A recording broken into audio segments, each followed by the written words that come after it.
Hello મિત્રો, કેમ છો? આજે છે મારો ડ્રોઈંગ ચેલેન્જનો પહેલો દિવસ, એટલે 15 જુલાઈ. તો હું પહેલાં શેડિંગથી ચાલુ કરીશ. ઓર્ડર ના હોય તો કંઈક ને કંઈક એવું બનાવું છું, સ્કેચિંગ કરું છું. લાઈવ સ્કેચિંગ છે, પછી પેઇન્ટિંગ છે, કંઈકનું કંઈક હું બનાવું છું. હજુ હું થોડી લાઇન્સની પ્રેક્ટિસ કરીશ. ક્રોસ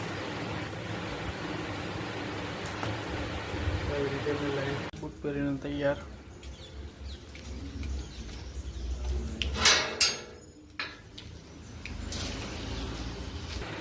તો ફાઇનલ હું જોબથી ઘરે આવી ગયો છું અને મારું અધૂરું છે એટલે શિવ પાર્વતીનો સ્કેચ.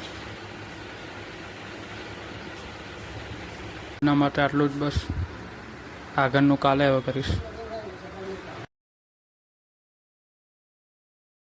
તમે જોયું એમ શેડિંગની પ્રેક્ટિસ પતી ગઈ મારી, ને એવી રીતે આજનો દિવસ મારો પૂરો થાય છે. 15 જુલાઈ આજનો દિવસ મારો કમ્પ્લીટ થઈ. જોઈ શકો છો 60 ડે ડ્રોઈંગ ચેલેન્જ 15 જુલાઈ આ આપણું કમ્પ્લીટ થઈ ગયું છે પહેલો દિવસ. તો મળીએ 16 જુલાઈ એટલે કાલે બીજા દિવસે. જય શ્રી રામ.